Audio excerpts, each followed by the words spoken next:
Sé que soy la villana de esta historia, y créeme, no me importa en lo absoluto. Todos en el barrio me miran con desprecio cuando paso frente a sus casas. Pero nadie sabe lo satisfactorio que fue ver a Lucía perderlo todo por mi culpa. Ella confiaba en mí ciegamente, como una hermana, y yo usé esa confianza como un arma. Aún recuerdo la noche en que le quité a su prometido frente a sus propias narices. Fue el momento más glorioso de mi vida, y lo volvería a hacer sin dudarlo. Lucía siempre fue la niña buena, la que seguía las reglas al pie de la letra. Yo, en cambio, aprendí desde pequeña que la vida se toma, no se espera. Cuando conocí a Roberto, supe inmediatamente que él merecía algo mejor que su monotonía. Él era un hombre apasionado, atrapado en una relación que lo asfixiaba por completo. Yo solo le ofrecí la libertad que él tanto anhelaba en silencio. Algunos dirán que fui egoísta, pero yo solo le di lo que él realmente quería. Ahora ella vive sola, llorando por un amor que nunca fue realmente suyo. Yo, por el contrario, duermo tranquila todas las noches en la casa que él me compró. A veces, cuando la veo pasar cabizbaja por la calle, siento una punzada de algo extraño. No es culpa, te lo juro, es más bien una especie de lástima condescendiente. Ella tuvo la oportunidad de tenerlo todo y lo arruinó con su inseguridad. Yo simplemente recogí los pedazos que ella misma dejó caer al suelo. Nuestra amistad comenzó en la preparatoria, entre risas nerviosas y secretos compartidos. Ella era la hija del dueño de la ferretería más grande de la colonia. Yo venía de una familia humilde, donde cada peso se contaba 2 veces antes de gastarlo. A pesar de nuestras diferencias, nos volvimos inseparables en cuestión de semanas. Ella me prestaba su ropa, me invitaba a comer y me defendía de todos. Yo le prometí lealtad eterna, una promesa que, en el fondo, sabía que no iba a cumplir. Los años pasaron y nuestras vidas tomaron rumbos muy distintos. Lucía se comprometió con Roberto, un arquitecto exitoso y muy apuesto. Él parecía el hombre perfecto, atento, generoso y con un futuro prometedor. Yo trabajaba como recepcionista en un despacho contable, apenas ganando para sobrevivir. Cada vez que los veía juntos, sentía un vacío enorme en el pecho. No era envidia, o al menos eso me decía a mí misma todos los días. Roberto empezó a buscarme con excusas cada vez más transparentes. Primero fueron preguntas sobre el gusto de Lucía para un regalo sorpresa. Luego, mensajes tarde en la noche preguntando si yo estaba bien. Yo al principio los ignoraba, o eso quise creer. Pero hay algo en la atención de un hombre deseado que nubla el juicio. Empecé a responderle, primero con formalidad, luego con coquetería disfrazada de amistad. Lucía nunca notó los cambios, o quizás decidió no verlos. Ella estaba tan ocupada planeando su boda soñada que no miraba a su alrededor. Yo la ayudaba a elegir el vestido, las flores y el menú. Mientras ella hablaba de su futuro, yo ya estaba construyendo el mío a sus espaldas.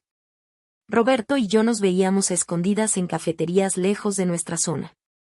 Cada encuentro era más intenso, más prohibido y, sinceramente, más emocionante.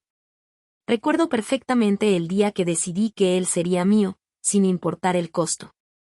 Estábamos en una prueba de catering, y Lucía tuvo que salir por una emergencia. Roberto me miró con una intensidad que me erizó la piel. Me tomó de la mano y me confesó que no podía dejar de pensar en mí. A veces me cuesta creer que yo misma hice eso, pero así fue. En ese instante, supe que mi vida nunca volvería a ser la misma, y una extraña emoción me invadió, como si yo misma estuviera viviendo uno de esos contando dramas de la vida. La traición no ocurrió de la noche a la mañana, fue un proceso cuidadosamente orquestado. Empecé a sembrar pequeñas dudas en la mente de Lucía sobre la fidelidad de Roberto. Le mencionaba de pasada que lo había visto hablando con otras mujeres en el trabajo. Ella me escuchaba con preocupación, agradecida por mi supuesta honestidad. Yo me hacía la preocupada, fingiendo que me dolía tener que decirle esas cosas. En realidad, cada palabra era un clavo en el ataúd de su relación. Al mismo tiempo, con Roberto, jugaba el papel de la confidente incomprendida. Le decía que Lucía no lo valoraba lo suficiente, que yo sí lo entendía. Él comenzaba a compararnos, y naturalmente, yo siempre salía ganando en esa ecuación. Le preparaba su comida favorita cuando Lucía no tenía tiempo para cocinar. Yo disfrutaba cada segundo de esa manipulación, me sentía poderosa y astuta. Era como un juego de ajedrez, y yo tenía todas las piezas bajo mi control. El punto de quiebre llegó durante la despedida de soltera de Lucía. Ella estaba ebria y feliz, rodeada de amigas que la adoraban. Yo me escabullí de la fiesta y, bueno, supongo que debo admitir que le envié un mensaje a Roberto. Le dije que necesitaba verlo, que no soportaba verla tan feliz con él. Él llegó en menos de 20 minutos, con esa mirada de deseo que ya conocía. Nos fuimos a un motel en las afueras, lejos de cualquier mirada curiosa. Esa noche fue diferente, fue el momento en que cruzamos la línea definitiva. Ya no había excusas ni pretextos, solo la cruda realidad de nuestro deseo. Cuando regresé a la fiesta, Lucía me abrazó y me dijo que yo era su hermana. Tuve que morderme la lengua para no soltar una carcajada cínica en ese instante. La ironía de la situación era tan perfecta que casi me mareó. Ella celebraba su futuro con el hombre que ya había sido mío esa misma noche. A partir de ese día, la dinámica cambió por completo. Roberto empezó a cancelar citas con Lucía usando excusas laborales inventadas. Yo estaba allí para consolarla, para secar sus lágrimas falsas o reales. Le sugerí que tal vez necesitaban un tiempo a solas para pensar las cosas. Ella, desesperada por no perderlo, aceptó mi consejo sin cuestionarlo. Yo sabía perfectamente que ese tiempo a solas era mi ventana de oportunidad. La traición culminó la semana antes de la boda, en una escena que nunca olvidaré. Lucía llegó inesperadamente al departamento de Roberto, buscando sorprenderlo con el desayuno. Nos encontró en la cama, sin ropa y sin ninguna excusa plausible. El silencio que siguió fue más ensordecedor que cualquier grito de furia. Ella me miró con una mezcla de horror y traición que me heló la sangre. Permíteme un segundo para respirar, porque recordar su rostro aún me revuelve el estómago, aunque en el fondo, una parte oscura de mí se sintió extrañamente liberada. El grito que soltó Lucía esa mañana todavía resuena en mi cabeza como un eco lejano. No fue un alarido de furia, sino un sonido ahogado, como si el aire se le hubiera escapado de los pulmones de golpe. Roberto intentó levantarse de la cama, balbuceando excusas patéticas que ni él mismo creía. Yo, en cambio, me quedé inmóvil, ajustando la sábana sobre mi hombro con una calma que me sorprendió a mí misma. La miré fijamente a los ojos, sin parpadear, esperando a que su mundo se desmoronara por completo. Fue en ese instante exacto cuando supe que no había marcha atrás, y una oleada de adrenalina fría me recorrió la espalda. Lo que siguió fue un espectáculo de desesperación que yo orquesté con precisión quirúrgica. Lucía salió corriendo del departamento, dejando la puerta abierta de par en par. Roberto fue tras ella, pero yo lo detuve tomándolo firmemente del brazo. Le susurré al oído que si la seguía, lo perdería para siempre, y él se detuvo en seco. Esa vacilación de un segundo fue todo lo que necesitaba para sellar su destino. Me miró con una mezcla de culpa y deseo, y en ese momento supe que ya era mío por completo. El chisme se expandió por la colonia más rápido que un incendio en temporada de sequía. Los grupos de WhatsApp de la familia de Lucía se volvieron un campo de batalla digital. Me bloquearon de todas partes, pero una prima lejana me mantenía al tanto de cada movimiento. Decían que yo era una bruja, una descarada, una sinvergüenza que había destruido un hogar. Leía esos mensajes con una sonrisa irónica mientras me tomaba mi café de la mañana. La indignación de ellos solo alimentaba mi sensación de triunfo, porque sabían que no podían tocarme. Lucía intentó recuperar a Roberto una semana después, presentándose en su oficina con flores. Yo ya me había anticipado, dejando una nota en su escritorio que insinuaba que ella estaba inestable emocionalmente. Cuando ella llegó, él la recibió con frialdad, citando la necesidad de espacio y tranquilidad. La vi salir del edificio con los ojos hinchados y el maquillaje corrido por las lágrimas. Me escondí detrás de una columna, conteniendo una risa nerviosa que amenazaba con delatarme. Fue un momento de pura incredulidad, al ver cómo su esfuerzo por salvarlo solo lo alejaba más de ella. El calor de ese mes de mayo en la ciudad era sofocante, pegajoso e insoportable. El olor a tacos al pastor de la esquina se mezclaba con el escape de los camiones. Yo caminaba por esas calles sintiéndome dueña absoluta de mi propio destino. A veces, al recordar esa época, me pregunto si debería sentir algún remordimiento. Pero luego pienso en cómo Lucía me trataba como su sombra, su accesorio, su sirvienta emocional. No, definitivamente no me arrepiento de haber reclamado el lugar que merecía desde el principio. La cancelación de la boda fue el golpe final que destrozó por completo a mi ex amiga. Tuvo que devolver los depósitos del salón y enfrentar la vergüenza de llamar a cada invitado. Su madre, doña Gilda, me llamó por teléfono para insultarme con una furia descontrolada. La dejé hablar durante 5 minutos sin interrumpirla, escuchando cada improperio con paciencia. Cuando terminó, le dije con voz suave que Roberto me amaba y que ella debería aceptarlo. Colgué el teléfono sintiendo un alivio profundo, como si me hubiera quitado un peso enorme de encima. Roberto y yo empezamos a vivir juntos apenas un mes después de aquel fatídico desayuno. Me mudé a su departamento, reemplazando cada objeto de Lucía con cosas nuevas y mías. Tiré sus plantas, cambié las cortinas y hasta compré una cafetera diferente. Quería borrar cualquier rastro de su existencia en ese espacio que ahora era nuestro santuario. A veces, cuando él dormía, me quedaba observando su rostro, maravillada por mi propia audacia. Era como si estuviera protagonizando uno de esos contando dramas de la vida, pero con un final que yo misma había escrito. El enfrentamiento definitivo ocurrió una tarde de lluvia, cuando el cielo se oscureció de repente. Escuché el timbre del departamento y, al mirar por la mirilla, vi a Lucía empapada y temblando. Roberto no estaba en casa, había salido a una junta de trabajo que duraría horas. Abrí la puerta lentamente, sintiendo como el aire frío de la escalera se colaba en la sala.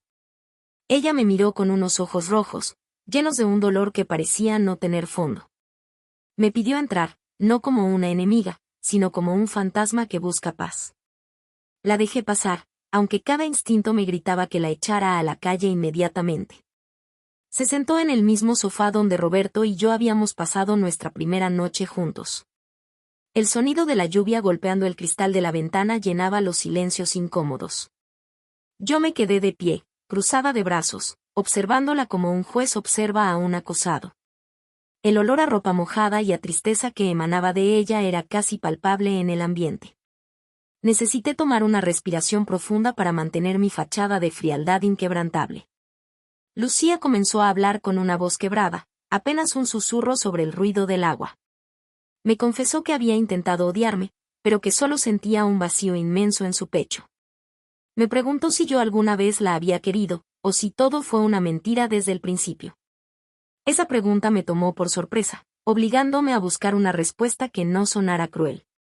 Por un segundo, una punzada de algo parecido a la culpa amenazó con romper mi armadura. Sin embargo, recordé todas las veces que me hizo sentir inferior y endurecí mi corazón al instante. Le respondí que la amistad es un concepto que cambia cuando las circunstancias lo exigen.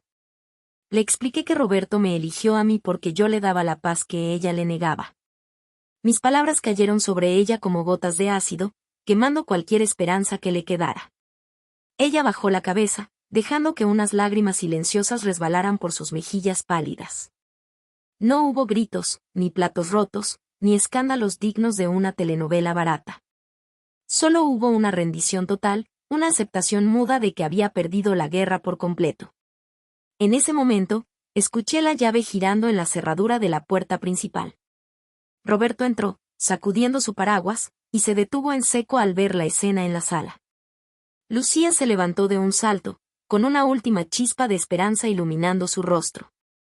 Él la miró, pero no con amor, sino con una lástima distante y definitiva. Le dijo suavemente que ya no había nada más que decir, que su ciclo había terminado. Fue la frase más brutal que pude haber escuchado, y yo la saboreé como un vino fino. Lucía asintió lentamente, entendiendo por fin que su presencia allí era completamente innecesaria. Caminó hacia la puerta sin decir una palabra más, con los hombros caídos por el peso de la derrota. Yo no me moví, ni ofrecí una palabra de consuelo, ni un gesto de despedida. La vi cruzar el umbral y desaparecer en el pasillo oscuro del edificio. El sonido de sus pasos alejándose se mezcló con el repiqueteo constante de la lluvia. Cerré la puerta con un clic suave, sellando para siempre el capítulo de su vida con nosotros. Roberto se acercó a mí y me abrazó por la espalda, buscando calor y validación. Yo me recargué en su pecho, escuchando el latido acelerado de su corazón. Sabía que acababa de presenciar la destrucción total de la mujer que él iba a desposar. Y lo más aterrador de todo es que no sentí absolutamente ningún remordimiento. Al contrario, sentí una paz profunda, la tranquilidad de quien ha tomado lo que es suyo. Esa tarde, bajo el sonido de la lluvia, supe que mi venganza había sido absolutamente perfecta. La verdadera justicia poética no llegó con gritos, sino con un silencio absoluto y devastador. Roberto comenzó a notar las pequeñas grietas en la fachada de nuestra supuesta felicidad perfecta. Empezó a cuestionar por qué yo siempre tenía el control de sus finanzas y sus contactos. Un día, encontró un mensaje antiguo mío en su teléfono, uno que yo había olvidado borrar. Ese mensaje revelaba que yo había sido quien le sugirió cancelar la boda desde el principio. Su mirada cambió para siempre, pasando del amor ciego a una desconfianza fría y calculadora. Intenté manipular la situación como lo había hecho tantas veces antes con Lucía. Le dije que ese mensaje era una broma de mal gusto de una amiga envidiosa. Sin embargo, esta vez él no compró mi actuación de víctima inocente y vulnerable. Me pidió que empacara mis cosas y saliera del departamento antes de que anocheciera. La ironía era deliciosa, pues yo estaba siendo tratada exactamente como traté a mi amiga. Salí de ese lugar con una sola maleta, sintiendo como el suelo se abría bajo mis pies. Meses después, me enteré por los mismos chismes del barrio de su destino final. Roberto y Lucía nunca volvieron, pero él tampoco volvió a mirar a otra mujer. Se mudó a otra ciudad, buscando un reinicio lejos de mi sombra manipuladora y tóxica. Yo, en cambio, tuve que regresar a vivir con mis padres en mi viejo barrio. Las miradas de reproche de los vecinos eran un recordatorio constante de mi caída. Perdí al hombre, la comodidad y, lo más doloroso, mi propia reputación intacta. A veces me pregunto si valió la pena todo el daño que causé por ambición. La respuesta es un eco vacío que resuena en las paredes de mi antigua habitación. Lucía logró reconstruir su vida, incluso escuché que abrió su propio negocio exitoso. Yo sigo atrapada en el mismo lugar, repasando mentalmente cada movimiento de aquel juego. La vida tiene una forma cruel de equilibrar las cuentas cuando menos lo esperas. Fui la arquitecta de mi propia ruina, y esa es mi condena más justa y merecida. Hoy miro hacia atrás y no veo una villana, sino a una mujer asustada. El miedo a volver a la pobreza me empujó a tomar decisiones imperdonables y egoístas. Creí que el amor era un recurso que se podía robar y conservar para siempre. Ahora entiendo que las relaciones construidas sobre mentiras siempre se derrumban tarde o temprano. La soledad que siento hoy es el precio exacto de mi propia ambición desmedida. No busco perdón, porque sé muy bien que algunas heridas nunca llegan a sanar. A pesar de todo, hay una lección clara que quiero compartir con quien me escucha. Nunca subestimes a la persona que consideras tu sombra o tu simple accesorio. Esa persona puede tener el poder de destruir todo lo que has construido con esfuerzo. La confianza es un cristal frágil que, una vez roto, no se puede reparar jamás. Valora a quienes te rodean con lealtad, porque son tu verdadero escudo contra el mundo. Yo aprendí esto de la manera más dolorosa y costosa que se puede imaginar. La vida me enseñó que la venganza no sabe a gloria, sino a cenizas amargas. Pensé que ganar significaba tener al hombre y la estabilidad económica a mi lado. Pero ganar a ese precio significó perder mi propia paz interior y mi dignidad. Ahora veo a Lucía desde lejos y siento un respeto profundo por su resiliencia. Ella sobrevivió al fuego que yo misma encendí y salió fortalecida de las cenizas. Yo, en cambio, sigo quemándome lentamente en el infierno que construí con mis propias manos. Esta es mi confesión completa, sin filtros y sin intentar justificar mis errores pasados. He decidido contar mi historia para que otros no tropiecen con la misma piedra oscura. El arrepentimiento es un compañero fiel que me visita cada noche antes de dormir. Me pregunto si tú, que me escuchas, alguna vez has actuado por puro egoísmo. ¿Crees que una persona que reconoce su maldad merece una segunda oportunidad en la vida? Déjame tu opinión en los comentarios, porque honestamente necesito escuchar otras perspectivas ahora.